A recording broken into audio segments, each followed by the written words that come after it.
Hi everyone. Good afternoon to all. How are you all? Doing good? Some of you have met, some of you I haven't. So you've listened to everyone here. Please excuse me for the bad throat. So you've listened to everyone here. I'm sure that you've gained so much from everyone. So यहाँ पे बैठ के I was just contemplating कि कुछ तो छोड़ दो यार, मुझे भी बोलना है, मुझे भी बोलना है। जब मुझे पता चला कि मेरी 5th रैंक आई है, जाहिर सी बात है मैं बहुत ज़्यादा खुश थी। लेकिन जब मुझे ये पता चला कि मैं ऑल इंडिया गर्ल्स टॉपर हूँ तो मैं थोड़ी सी वो हुई, क्योंकि पिछली बार से देखा जा रहा था फर्स्ट सेकंड थर्ड रैंक पे हमेशा कोई ना कोई लड़की या महिला रहती है। तो वो मुझे लगा कि थोड़ा और बेटर अगर मेरी रैंक हो पाती तो मैं सारी लड़कियों को रिप्रेजेंट करके फर्स्ट उनके उससे वो आ पाती। उस वजह से थोड़ा सा डिसअपॉइंट हूँ, बाकी ओवरऑल तो काफ़ी खुश हूँ रिजल्ट से। आप क्या बनना चाहते हो दीदी की तरह? मैं दीदी की तरह तो नहीं बनना चाहता, अभी तो शेफ बन। मैंने सुना आप दीदी को बहुत बिस्किट खिलाते थे, मोमोज वगैरह, क्या क्या बताना सर? मोमोज, बिस्किट, केक्स, बस सब खिलाते हैं? झूठ तो नहीं बोल रहे? नहीं, सब कुछ बना के खिलाता था। मुझे कुछ नहीं आता है खाना बनाना, ये सब कुछ मेरा काम करता है। मैं बोल दूं और ये मेरे लिए बना देता है। दंगल का एक गाना आपको बहुत पसंद था, आप बता रहे थे उसके बारे में, कौन सा एक लाइन? दंगल की वो लाइनें हैं गाने की, जो उसका टाइटल सॉन्ग है कि कर दिखाने का मौका जब भी किस्मत देती है, गिन के तैयारी के दिन तुझको मोहलत देती है, मांगती है लागत में तुझसे हर बूंद पसीना, पर मुनाफा बदले में ये जान ले बेहद देती है। गाती नहीं है, सिर्फ भूलू ना? नहीं, गुनगुनाती हूँ बस।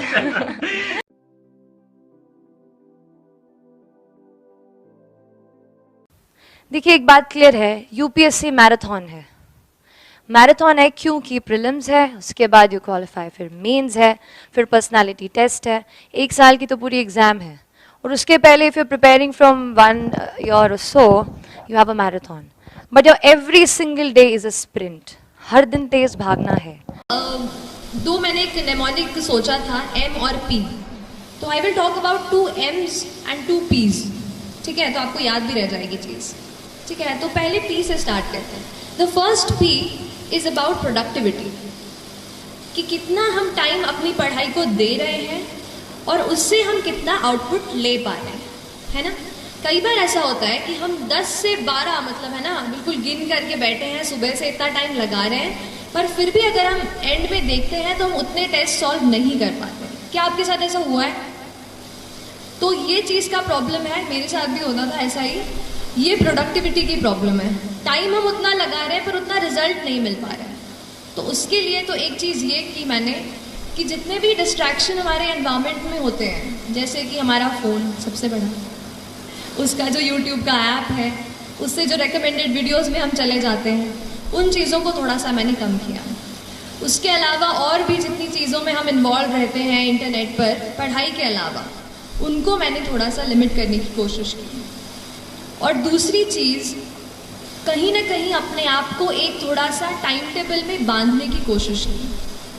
हमारा हर दिन अलग होता है ना। कभी किसी दिन पढ़ने का मन करता है, कभी किसी दिन पढ़ने का मन नहीं करता है, लेकिन फिर भी हमको एटलीस्ट 5 to 6 आवर्स मैं कहूँगी, अगर आप किसी भी एग्ज़ाम की तैयारी कर रहे हैं, माफ़ कीजिएगा आप लोग पीछे बैठे हैं, मैं आपको देख नहीं पा रही हूँ, बट तो किसी कोई भी एग्ज़ाम जो है वो 5 to 6 आवर्स आपको रोज़ मतलब मैं कहूँगी कंसिस्टेंटली आपको देने की ज़रूरत है ना। और उसके लिए आप अपना एक कुछ छोटा सा रूटीन, भले ही सोने के पहले आधा घंटा अपना दिन जो है दूसरा वो आप प्लान कर लीजिए, क्योंकि हर दिन नया होता है। अगर एक दिन आप टाइम टेबल बना दिया, यहाँ से यही करूँगा, और एक वीक आप सोचो कि फॉलो हो जाए, तो मुझसे वो फॉलो नहीं हो पाता था। तो मैं ये करती थी कि सोने के पहले थोड़ा सा आधे घंटे में कल क्या क्या टॉपिक्स पढ़ने हैं, क्या क्या चैप्टर्स कवर करने हैं, वो सब एक बार मैं लिख लिया करती थी।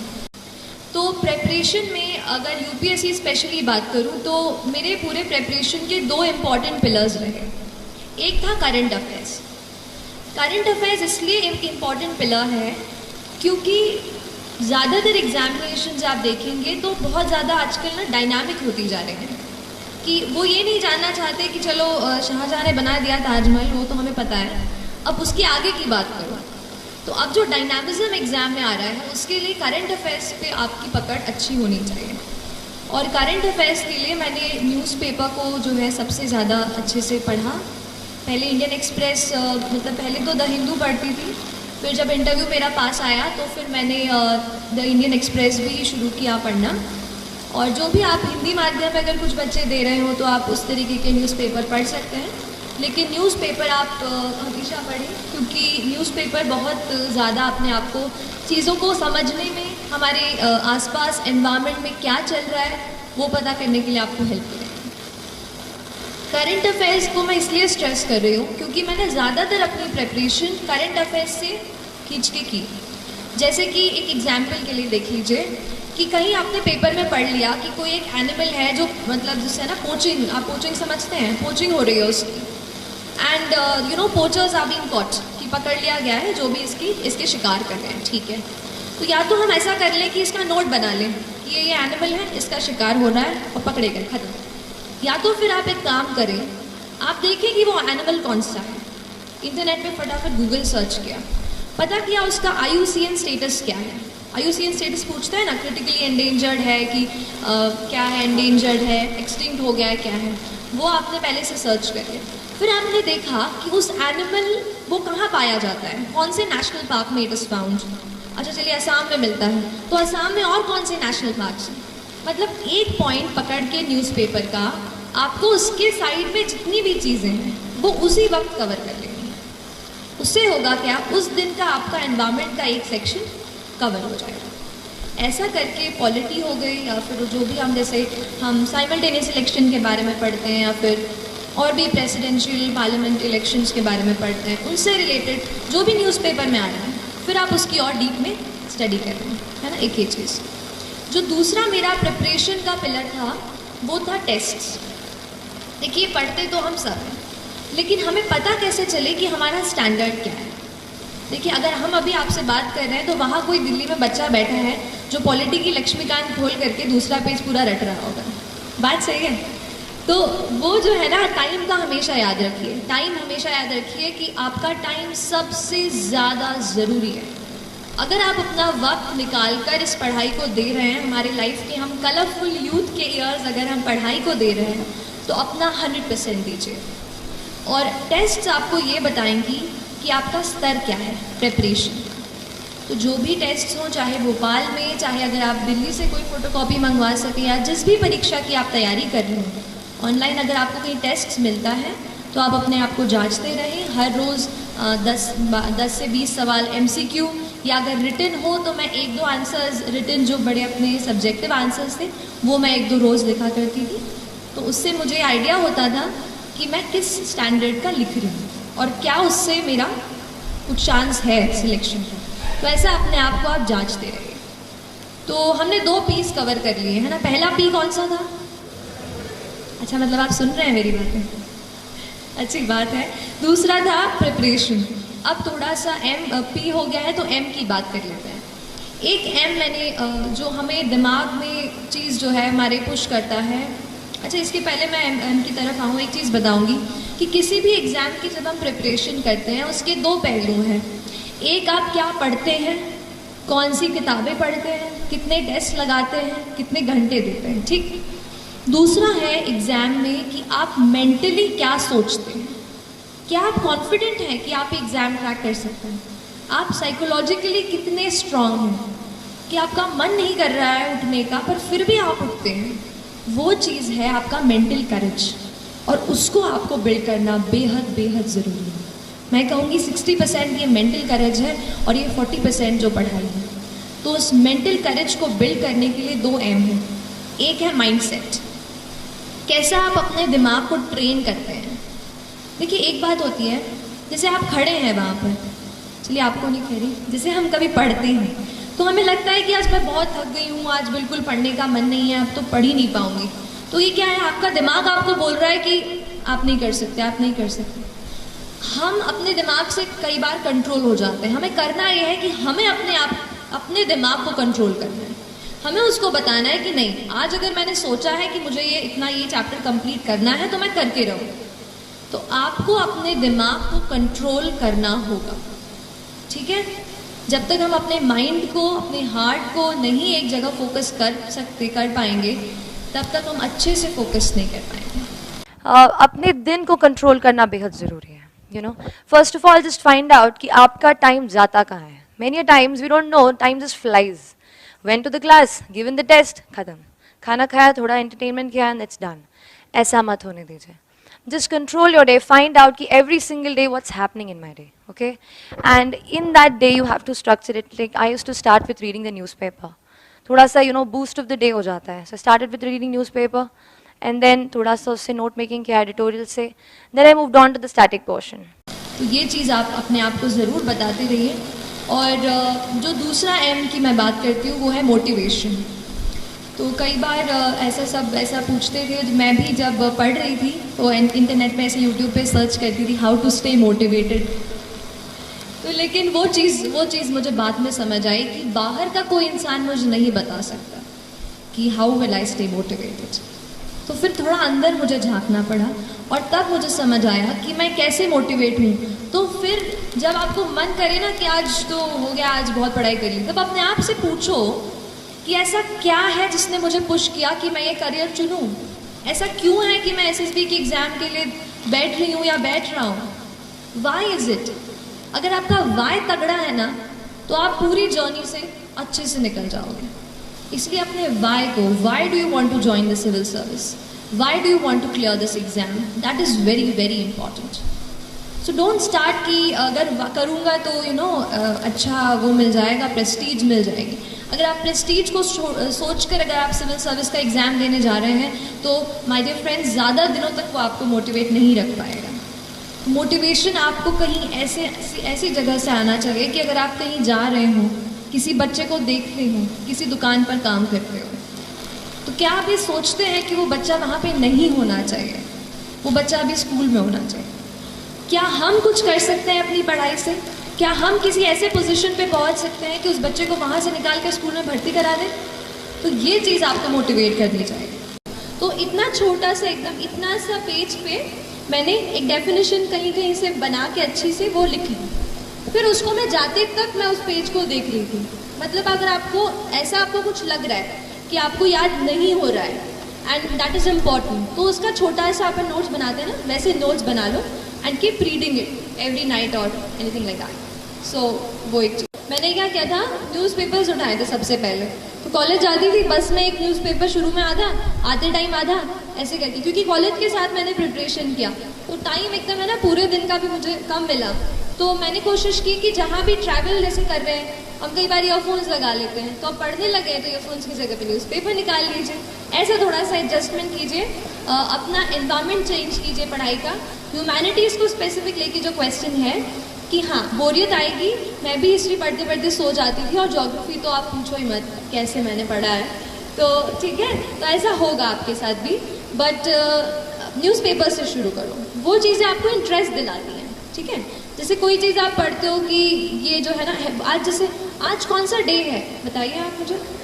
हाँ, आज वर्ल्ड हेरिटेज डे है, राइट. तो आज वर्ल्ड हेरिटेज डे पे आप यूनेस्को की वेबसाइट पे जाओ, या जो भी यूनाइटेड नेशंस इसको मना रहा है उसकी वेबसाइट पे आप चले जाओ. आज उनके उसमें आपको देखो कि अलग अलग फोटोग्राफ्स, बहुत सारी चीज़ें आपको मिलेंगी. So you can learn the UNESCO world heritage sites आज ही. समझ लो, अपने आप को आपको कहीं ना कहीं इंटरेस्ट डेवलप करना पड़ेगा. ज़रूरी नहीं है बिल्कुल कि बुक खोल के बैठे तो इसको ही कवर करना है. इंटरनेट से हेल्प लो. इंटरनेट बहुत मुझे भी हेल्प किया, बहुत ज़्यादा. उससे भी मैंने थोड़ी वैरायटी आ जाती है उससे. तो ऐसे अलग अलग सोर्सेज से पढ़ाई करो.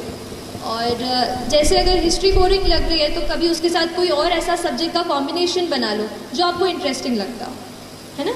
तो अपने आप को रिवॉर्ड दो. कभी एक चॉकलेट खा लो रात को, पढ़ाई अच्छी कर ली हो तो. किसी को आइसक्रीम पसंद है वो खा लो. देखो मैं कह रही हूँ ना, अपने सबको सब बोरियत होता है यार, इतनी पढ़ाई अपन को नहीं जमती है, बट कर लेते हैं ना, तो सच को अपने दिल को भी थोड़ा ट्रिक करो, है ना. तो बोरियत तो होगी but we have to manage anyhow. जैसे पेपर का एडमिट कार्ड आ जाएगा तो पेपर का टाइम पता चल जाएगा, राइट. 9 से 11 है क्या है, तो उसी टाइम में बैठ करके यहाँ पे बॉटल रखी, यहाँ पे वॉच रखी, वैसे ही टाइम में अपने आप को बैठ के प्रैक्टिस करवाओ.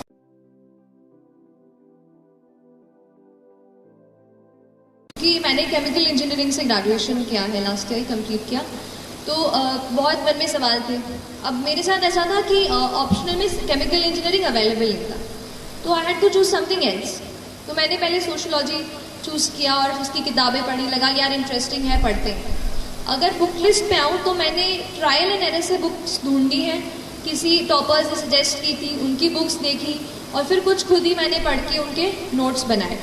तो पेपर 1 के लिए तो काफ़ी सारे, जैसे हैरलम्बस एंड हील्ड तो सब पढ़ते हैं, जो ऑरेंज वाली पतली किताब आती है हैरलम्बस एंड हील्ड, वो एक मैंने पढ़ी थी।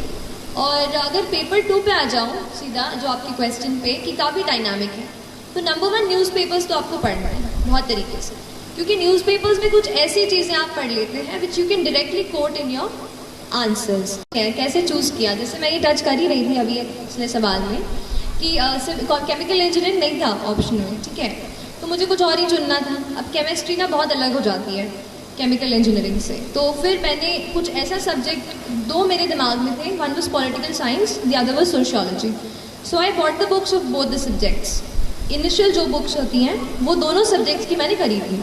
आपको भी अगर डाउट आ रहा हो ऑप्शनल में, तो आप 2-3 आपको डाउट आ रहा हो उसकी किताबें आप ले लो, जो बेसिक उसकी बुक्स हैं उनको आप एटलीस्ट एक वीक के लिए पढ़ो।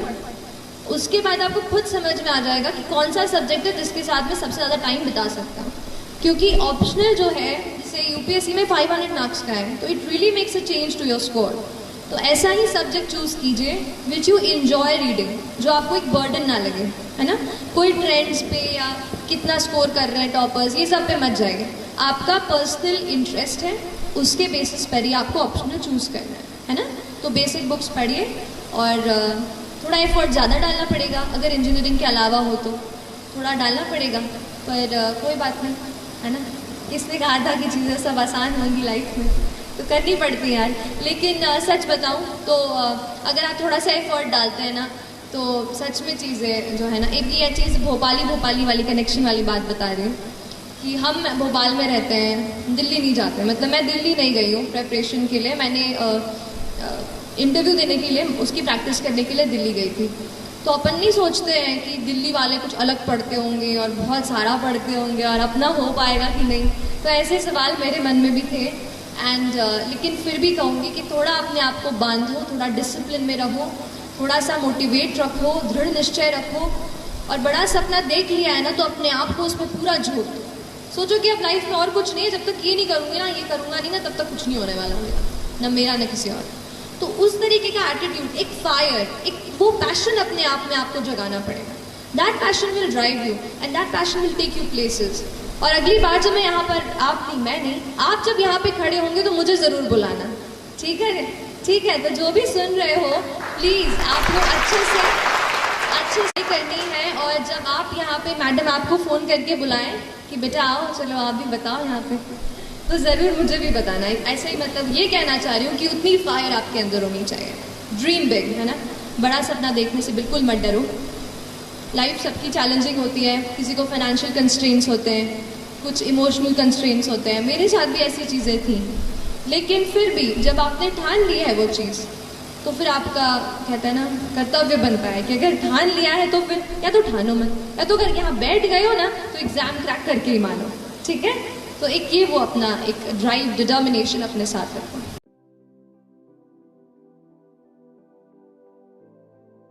अगर केवल वर्ड लिमिट RGPV की तरह पन्ने भरने जाएंगे ना तो मार्क्स नहीं मिलेंगे सर, सच बता रही हूँ, मार्क्स नहीं मिलेंगे। मैंने भी RGPV के एग्जाम 2-2 घंटे में निकाल के आती थी। मतलब अब देखो, अब आपसे अच्छे से शेयर करूँ, अब हंस गए तो थोड़ा और याद ही एक चीज़ मेरे को कि मेरा लास्ट सेमेस्टर का एग्ज़ाम, हमारा 8 सेमेस्टर का एग्ज़ाम का 4th पेपर, 4 ही पेपर होते हैं थ्योरेटिकल इंजीनियरिंग में आखिरी सेमेस्टर में, तो उस पेपर के बीच में और मेरे प्रीलिम्स एग्जामिनेशन के बीच में 14 दिन का अंतर था। 14 दिन, आप समझ रहे हैं?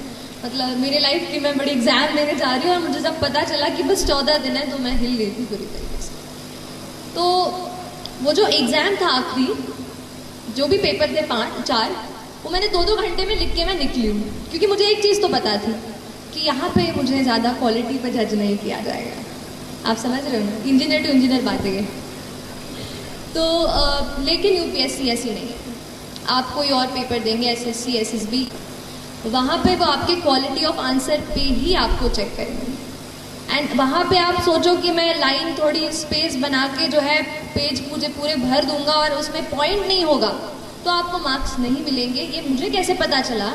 जब मैं अपने टेस्ट लिख रही थी, जो आप टेस्ट देख रहे हैं ना, उनमें आप नंबर देख लीजिएगा। शुरू के टेस्ट में आप देख लीजिए मैं कैसा लिखती हूँ, और बाद के टेस्ट में देखिए आप मैं कैसा लिखती हूँ।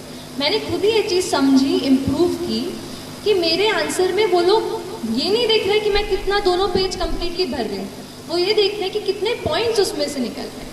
आप समझ रहे? तो पॉइंट्स कितने उससे रेलेवेंट क्वेश्चन में जो पूछा गया है। एक तो पहली बात, क्वेश्चन को अपन को 2 बार पढ़ना है, ठीक है।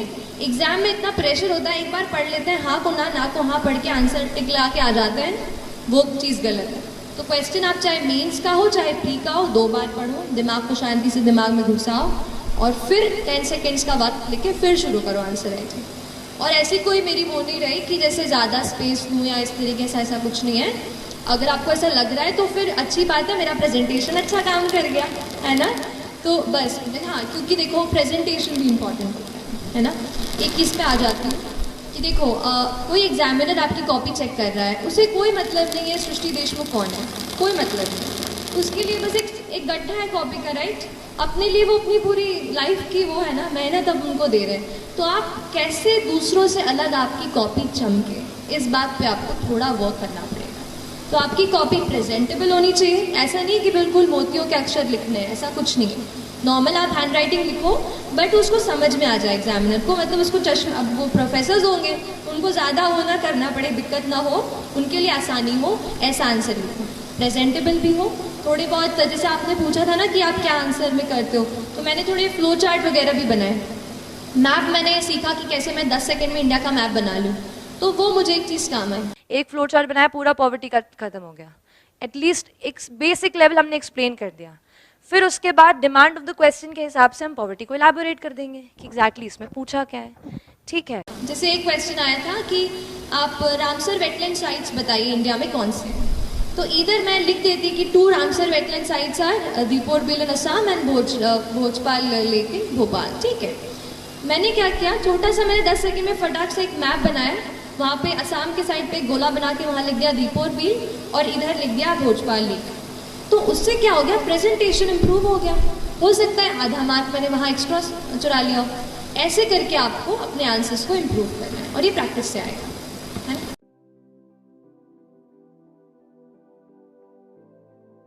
करूँ कि मैंने क्या रेफर किया, तो आज मैंने प्रिपरेशन शुरू कर दी थी, बाद में ये बुक मेरे हाथ में आई। इसमें पूरा पेपर 1 और पेपर 2 साथ में दिया हुआ है, नितिन सांगवान सर की किताब है। उसमें वो भी IAS हैं और उन्होंने लिखी है, तो उसमें पेपर 1 पेपर 2 दोनों मिल जाएगा, दैट्स 1। मैंने कास्ट के स्पेशल एस्पेक्ट्स को कवर करने के लिए नदीम हसनैन की किताब है। तो नदीम हसनैन की ट्राइब्स वाली नहीं है, sociology, general sociology, Nadeem Hasnain वो। और फिर रूरल सोशोलॉजी के लिए दोषी एंड जैन की किताब आती है, वो आप पढ़ सकते हैं, है ना। ये कुछ है, बाकी अभी तो ऐसा ही है। बाकी आप तन्वी सौंद्रियाल मैम, उनकी बुक लिस्ट आप पढ़ सकते हो, काफ़ी कुछ मैंने उनसे भी सीखा है। पॉलिटी की लक्ष्मीकांत है, वो तो कवर टू कवर ही पढ़नी है आपको। मॉडर्न इंडिया की स्पेक्ट्रम की राजीव अहिर आती है, वो आपको कवर टू कवर पढ़नी है। कुछ किताबें जैसे DD बासु हो गई, कोई अगर पॉलिटी के नेक्स्ट लेवल पे पढ़ रहा है, DD बासु पढ़ रहा है, तो उसके केवल आप नोट्स बनाओ। तो आप डिसाइड करो कि आपके एग्जामिनेशन के नीड के हिसाब से कौन सी किताब आपको पूरी पढ़नी है और कौन सी की आपको नोट्स बनाने हैं।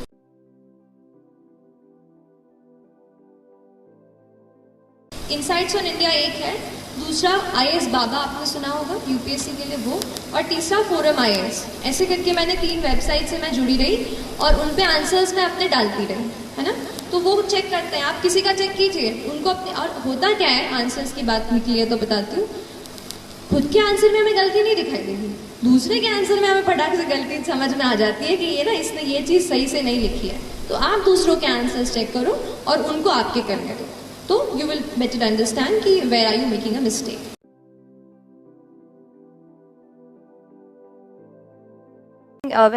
If you go through my marks, I got like 417 GS and a little bit decent in socio as well.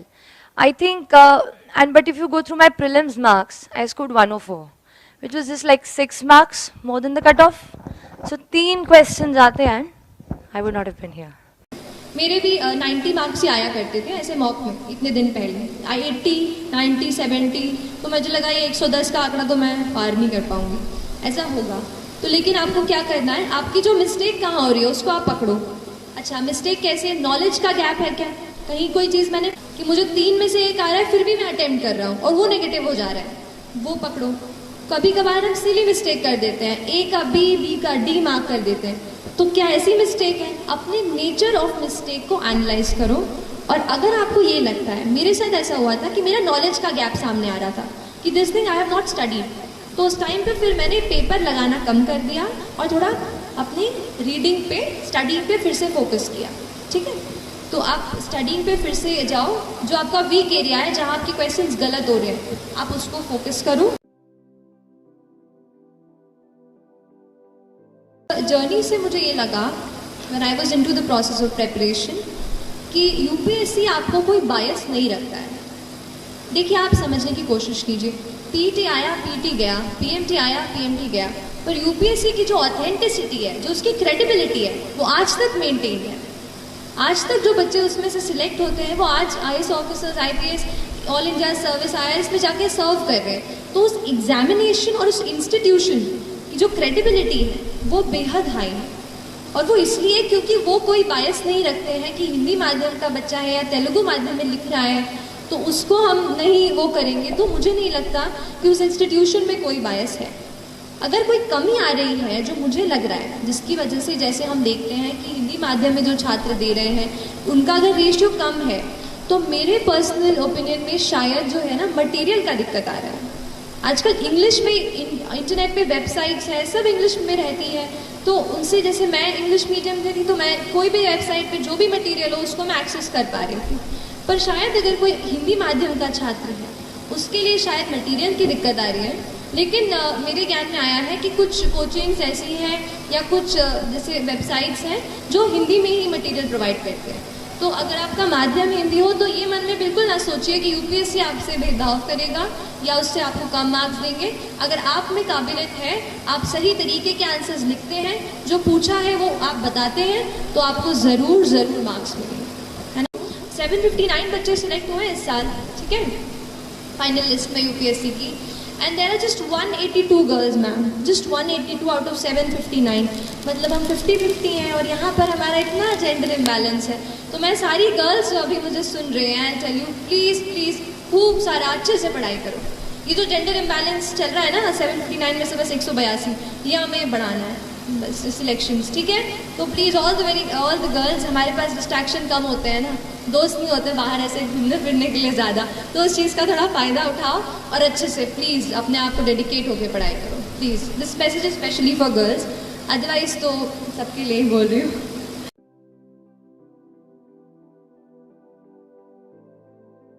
एक चीज़ बोलूँगी कि इंटरव्यू बहुत ज़्यादा हाइप्ड है चीज़। आपको मेरा स्कोर कुछ 1068 रहा और उसमें से केवल मेरे 173, मतलब एक बहुत कम रेशियो है जो इंटरव्यू के मार्क्स हैं। तो मैं ये कहूँगी, जब तक आप उस स्टेज पे पहुँचोगे ना कि जब आप इंटरव्यू दे रहे हैं तब आप इतना पढ़ लेते हो कि आप दूसरे का इंटरव्यू ले लोगे, ठीक है। तो नॉलेज में तो कोई दिक्कत नहीं आएगी। अब कमिंग टू द फैक्ट कि यूपीएससी क्या एक्सपेक्ट करता है, देखिए वो आपसे नॉलेज पूछ चुका है, वो प्रीलिम्स आपसे पूरा निकलवा चुका है, 100 MCQ आपसे करवा लिए, फिर ना 90 सवाल भी मेंस में उन्होंने सॉल्व करवा लिए। अब उन्हें आपके नॉलेज से इतनी वो नहीं है, डाउट्स नहीं है। अब वो आपको देखकर ये समझना चाहते हैं कि क्या ये कैंडिडेट इज़ ही और शी फिट, कि हम इसको इतनी रिस्पॉन्सिबिलिटी दे पाएँ, क्या इसमें वो इतना पेशेंस है, क्या वो अपने आप को एक्सप्रेस कर पा रहा है। क्योंकि जॉब ऐसी है ना कि आपको लोगों से जुड़ा रहना पड़ेगा। अगर आप अपने आप को कैबिन में बंद करके बस फाइल पुश करते रहेंगे तो असली में हम इम्पैक्ट नहीं डाल पाएंगे। तो क्या वो एक्सप्रेस कर पा रहे हैं अपनी चीज़ को, और कॉन्फिडेंट रहें, क्योंकि देखिए सारी चीज़ें सबको नहीं आती, हम एनसाइक्लोपीडिया तो नहीं है, तो कोई चीज़ रह जाएगी। मेरे भी इंटरव्यू में एक सवाल उन्होंने पूछा था कि कुछ ऐसा पूछा था कि आप केमिकल इंजीनियरिंग से हो तो पॉलीमर्स का एग्रीकल्चर में क्या यूज़ होता है। अब वो चीज़ मुझे उस वक्त नहीं याद आई, तो मैंने थोड़ा 5 सेकेंड रुकी, फिर मैंने कहा कि sir I am unable to recollect at this moment, I will read about it. तो ऐसा करके मैंने वो सवाल वो किया और फिर वो दूसरे सवाल पे आ गए।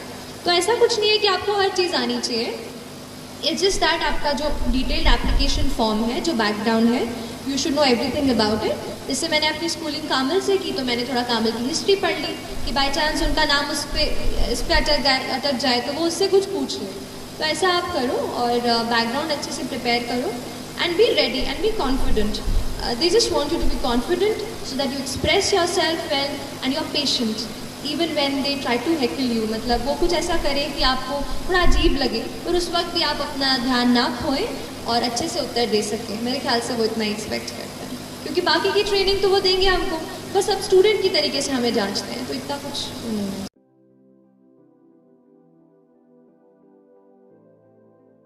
अगर यहाँ से अगर आप दो भी चीज़ अगर कुछ अपने प्रिपरेशन में इम्प्लीमेंट करेंगे तो पूरा मेरा यहाँ पे आना पक्के से सफल हो जाएगा और अभी भी हो गया है. तो प्लीज़ आप अच्छे से पढ़ाई कीजिए और डी स्ट्रेस भी हुई है, ऐसा नहीं है बस पढ़ाई करनी है. थोड़ा सा आप अपने दोस्तों के साथ मूवी भी देखिए, कभी फन टाइम भी इंजॉय कीजिए. लेकिन अगर आपने फोकस बनाया है, अगर you have decided that this is something that you have to do in your life, so I'll tell you, there's nothing more powerful in this universe than a human being with a purpose. You know, if हम एक human being हैं, we are a ball of energy. अगर हम ये decide कर लें that we have a purpose in mind, then nobody can stop us. Believe in this thought. मैं यहाँ पे बिल्कुल वो चीज़ follow करके आपके सामने खड़ी हूँ, and you can be here as well, है ना? तो please believe in yourself. Don't get demotivated. If you get, फिर से अपने आप को ट्रैक पे ले आओ. और एक दो चार लाइन ही है कि डर मुझे भी लगता था फासला देखकर, डर मुझे भी लगता था फासला देखकर, पर मैं बढ़ता गया रास्ता देखकर. डर मुझे भी लगता था फासला देखकर, पर मैं बढ़ता गया रास्ता देखकर. खुद ब खुद मेरे नज़दीक आती गई, खुद ब खुद मेरे नज़दीक आती गई.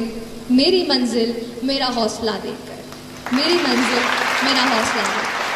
तो आप अपना हौसला बुलंद कीजिए, बड़ा सपना देखिए. बड़ा सपना देखने से डरिए मत, लेकिन जितना बड़ा आपने सपना देखा है उतनी ही बड़ी मेहनत करेंगे तो आप यहाँ आएंगे और फिर मुझे ज़रूर बुलाएंगे, है ना?